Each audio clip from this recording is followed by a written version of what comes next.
भी कोई ऐसा परिस्थिति जीवन में बनता है, जब भी कोई भी रेमेडी, कोई भी ज्योतिष्य कार्यक्रम हायर लेवल पे जब करना होता है और अगर उसका कोई भी रिज़ल्ट बैकफायर करेगा तो उसी जगह में हिट करता है जहां आपका सिस्टम वीक है, दुर्बल है। या फिर देखिए, वीक है मतलब क्या है, किसी के कुंडली में अगर मार्केस का दशा चल रहा है या इस प्रकार के कोई भी दुर्योग एक्टिव हो रहा है, अगर कोई भी दुर्योग एक्टिव हुआ है और उसका दशा, अंतर्दशा या फिर गोचर फल उसको सपोर्ट कर रहा है उस प्रकार के दुर्योग होने के लिए, यानी अगर किसी का पत्नी मरना, अगर उसके लिए भी गोचर का सपोर्ट चाहिए और दशा, अंतर्दशा, महादशा का सपोर्ट चाहिए, और वो कंडीशन अगर उसके जीवन में बन रहा है तो स्वाभाविक बात है उसी जगह को ही हिट करेगा और वही उसी जगह में ही व्यक्ति को दुख, कष्ट, पीड़ा दे देगा। अभी जो ये प्रश्न हुआ कि ऐसा कर्म करने के लिए वो पंडित ब्राह्मण गया और उसी समय आधा काम किया है और उसका पत्नी का वियोग हो गया, पत्नी ही क्यों मर गई, दूसरा कोई नहीं मर गया क्यों? यही तो योग और दुर्योग है, और यही खेल है योग दुर्योग का।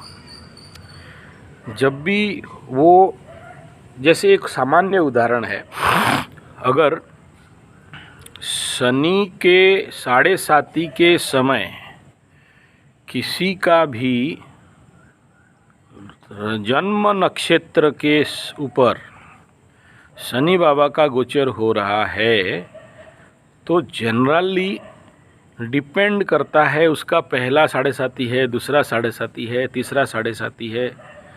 अगर पहला 7:30 है तो उसका दादाजी के ऊपर हिट होता है। मरेगा ऐसा नहीं कहा जा सकता है, उसमें डिपेंड करता है कि उसका कौन सा दशा, अंतर्दशा चल रहा है, आयु कितना है। अगर वो मजबूत है, इसका दशा, इसका 7:30 से उसका दादाजी का आयु क्षीण नहीं हुआ है, वो स्ट्रांग है, पावरफुल है, उसके पास आयु है, और बाकी भी देखना है, किसी एक के से नहीं होता है, तो फिर उसके ऊपर एनर्जी हिट करेगा। ऐसे ही किसी व्यक्ति का सेकंड 7:30 चल रहा है, सेकंड 7:30 का इफेक्ट, द्वितीय बार 7:30 जब होता है किसी का, उसका इफेक्ट उसका पिताजी के ऊपर पड़ता है।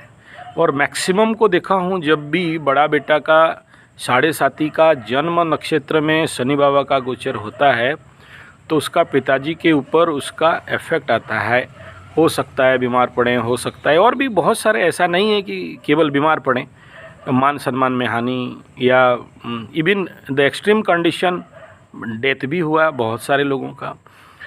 नॉट ओनली 7:30, अगर ये कभी भी जो 3 नक्षत्र है, जन्म नक्षत्र हर व्यक्ति का, तो वो जन्म नक्षत्र का तीनों में भी अगर शनि का गोचर हो रहा है तो तीनों नक्षत्र जो शनि का किसी भी नक्षत्र में हो और पिता का आयु क्षीण हो तो पिता का जाने का भी होता है, और नहीं जाने से भी बहुत सारे कष्ट पाते हैं। और आखिरी 7:30 लाइफ का ये हर आदमी को मिलता नहीं है, यानी 90 इयर्स का एक सर्कल एक आदमी जिएगा, इतना आसान तो नहीं होता है। और कलयुग का जो आयु का जो बैंड मतलब मान दिया गया है वो कली 60 है, मतलब 60 ईयर। तो जिसका थर्ड 7:30 है, वो third 7:30 and the time of जन्म नक्षत्र शनि का गोचर हो रहा है, तो सारा पीड़ा उस व्यक्ति के ऊपर आता है। अब ये नहीं कहा जा सकता है कि अब ऐसे ही पत्नी वियोग का योग है, भातृ वियोग का योग है, मातृ वियोग का योग है, ये अलग अलग स्थिति में अलग अलग ग्रहों का जन्म नक्षत्र में गोचर, और खाली एक ग्रह का गोचर हो जाए तो भी इफेक्ट नहीं होता है, वो दशा अंतरदशा भी सूट करे तब जाके इस प्रकार का इफेक्ट होगा। तो ये कहना कि कोई पंडित जी इस प्रकार का कर्म किए और उनका पत्नी वियोग हो गया, ये अत्यंत बहुत सारे केसेस में स्वाभाविक है। इसीलिए बड़े बड़े पंडित, ब्राह्मण, पूजा करने वाले पुजारी लोग कोई भी काम करते हैं बहुत सोच समझ के, सही समय लग्न को देख के ही करते हैं।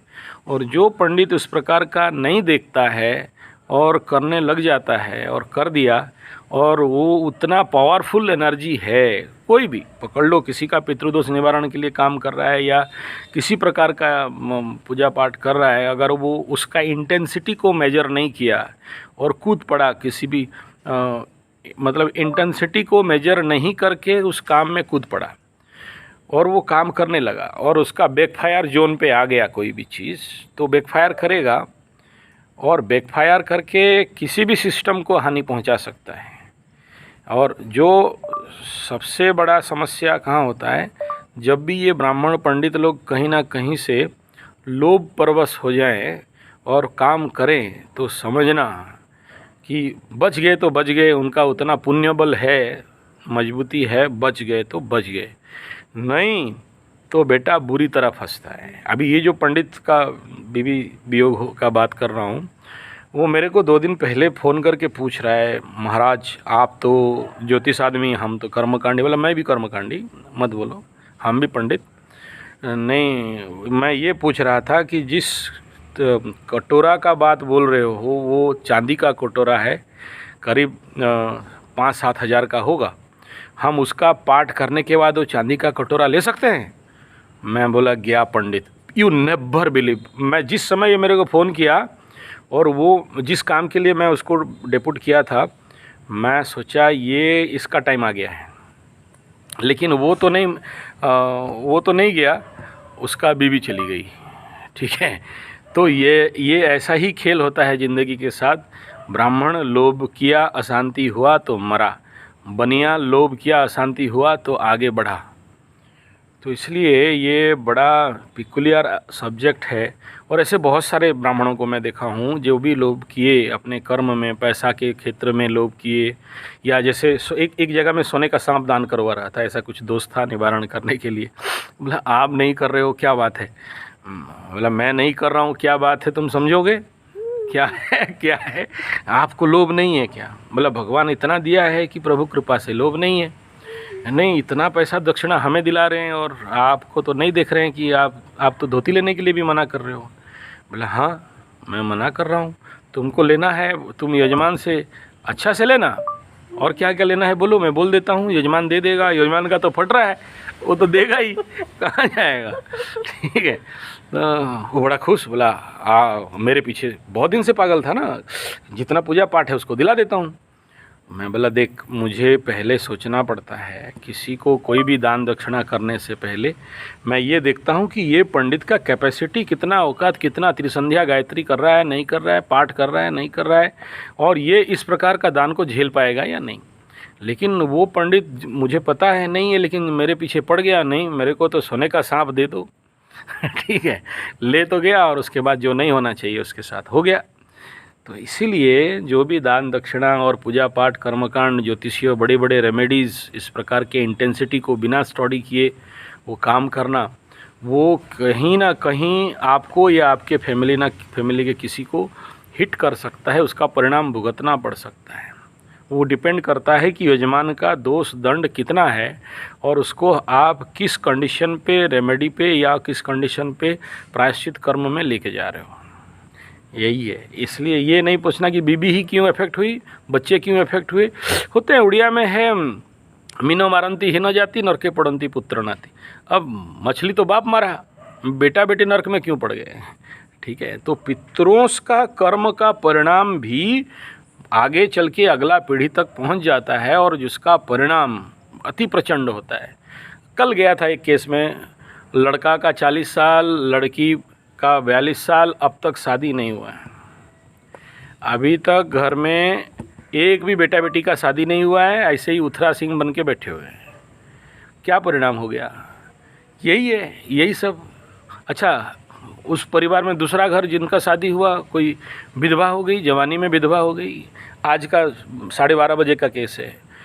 लड़की भरी जवानी में विधवा है, एक बच्चा है, भरी जवानी 32 ईयर्स विधवा, उठे बच्चा का कौन सा दोष है?